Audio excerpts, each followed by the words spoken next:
এদিকে উত্তরবঙ্গ সফরে মুখ্যমন্ত্রী মমতা বন্দ্যোপাধ্যায় এসে সাফ জানিয়ে দিয়েছিলেন খেয়াল খুশির মতো পুরো নাগরিকদের ওপর করের বোঝা চাপানো যাবে না, কিন্তু উল্টো পথে মালদার ইংরেজবাজার পৌরসভা প্রতিদিন মাথাপিছু 1 টাকা করে মাসিক 30 টাকা হিসেবে বাড়ি বাড়ি জঞ্জাল কর নেওয়া শুরু করেছে ইংরেজবাজার পৌরসভা। পৌরসভার এই জঞ্জাল করের বিরোধিতা করে সোচ্চার হয়েছেন Malda merchant chamber of commerce.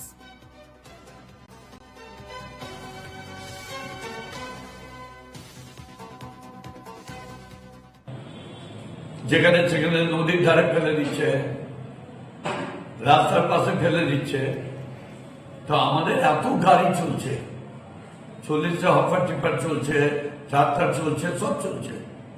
এই যে আমাদের তেল পুড়ছে, ড্রাইভারদের বেতন দিতে হচ্ছে, জন্য আমরা সেন্ট্রাল গভর্নমেন্টের এবং স্টেট গভর্নমেন্টের যৌথ ইনস্ট্রাকশনে আমরা একটা মিনিমাম পার বাড়িতে মানে যে রান্নাঘরে 1 টাকা করে দিচ্ছি, পার ফ্ল্যাট 1 টাকা করে দিচ্ছি, যেটা আজকাল 10 টাকাও কোনো ভিকার জমা করছি। মাননীয় মুখ্যমন্ত্রী সঙ্গে সঙ্গেই তার চিফ সেক্রেটারিকে নির্দেশ দিয়েছেন এই ধরনের করগুলো যেন বন্ধ করা হয়, তার জন্য মাননীয় মুখ্যমন্ত্রী নির্দেশ দিয়েছেন। কিন্তু ইংরেজবাজার পৌরসভায় গত কয়েকদিন ধরে আমরা দেখতে পাচ্ছি কিছু মহিলা কর্মীদের পাঠানো হয়েছে, তারা বাড়ি বাড়ি গিয়ে টাকা তোলা হচ্ছে, আবার ব্যবসায়ীদের কাছে হচ্ছে।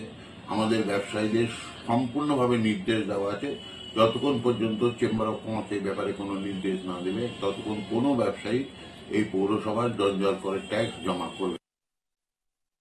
অ্যাকচুয়ালি জঞ্জাল কর নিচ্ছে যেটা, সেটা তো কোনোদিনই আজ পর্যন্ত আমরা দিইনি। তো এখন দেখছি যে হঠাৎ করে মানে পৌরসভাতে একটা জঞ্জাল কর নেওয়া হচ্ছে। তো এই ব্যাপারে হচ্ছে যে সাধারণ সব পাবলিকের তো মানে দেওয়া সম্ভব না, অনেকজন অনেক অসুবিধার মধ্যেও পড়ছে, এবং এই ব্যাপারটা মনে হয় পৌরসভাকে একটু ঠিকঠাক। রয়েছেন প্রতিনিধি সুমিত ঘোষ। সুমিত, মুখ্যমন্ত্রীর নির্দেশকে উপেক্ষা করে পুরসভার তরফ থেকে কর নেওয়া হচ্ছে, সেক্ষেত্রে পৌরসভার তরফ থেকে কি জানতে পারছো, তারা কি বলছেন? দেখো, একেবারেই তাই। রাজ্যের মুখ্যমন্ত্রী যেখানে বলছেন যে এই অতিরিক্ত করের বোঝা চাপানো যাবে না নাগরিকদের উপর, সেখানে দাঁড়িয়ে কার্যত একেবারে উল্টো পথে হাঁটছে মালদহের ইংরেজবাজার পৌরসভা। জঞ্জাল কর বলে একটি নতুন কর আদায় শুরু করেছে ইংরেজবাজার পৌরসভা, এবং চলতি মাসের 1 তারিখ থেকে এই কর আদায় শুরু করেছে পৌরসভা।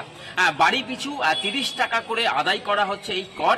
তবে পৌর নাগরিকদের যেটা অভিযোগ, যে এই কর মূলত যারা আদায় করছে, মানে পৌর নাগরিক যাদেরকে রেখেছে মহিলাদের, সেই মহিলারা বাড়ি বাড়ি যাচ্ছে এবং তারা বাড়ি প্রতি 30 টাকা করে নয়, অর্থাৎ বাড়িতে মাথা পিছু যতগুলো হেসেল রয়েছে, অর্থাৎ রান্নাঘর রয়েছে, সেই হিসাবে কিন্তু টাকা নিয়ে হচ্ছে। অর্থাৎ একই পরিবারের যদি 4 ভাই থাকে, সেই 4 ভাইয়ের যদি 4টি রান্নাঘর থাকে, সেক্ষেত্রে কিন্তু সেই বাড়ি থেকে 4 টাকা করে নেওয়া হচ্ছে, অর্থাৎ মাসে তাহলে 120 টাকা করে নেওয়া হচ্ছে।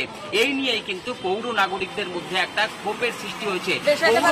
রাখো সুমিত, অন্যদিকে বিজেপির তরফ থেকে কি বলা হচ্ছে শুনবো। ইংরেজবাজার মিউনিসিপ্যালিটিতে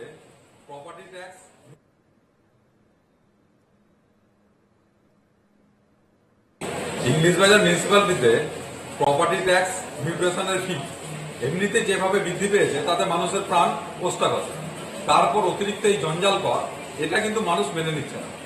আজকে সারা পশ্চিমবঙ্গের মুখ্যমন্ত্রী বলছেন কোথাও মিউনিসিপ্যালিটি যাতে বেশি কর আদায় না করে, কিন্তু এখানে ইংরেজবাজার মিউনিসিপ্যালিটি করের পর করের বোঝা মানুষের উপর চাপিয়ে যাচ্ছে। আমরা এর তীব্র বিরোধিতা করছি, বিরোধিতা করে আসছি, বারে বারে আমরা ডেপুটেশন দিয়েছি।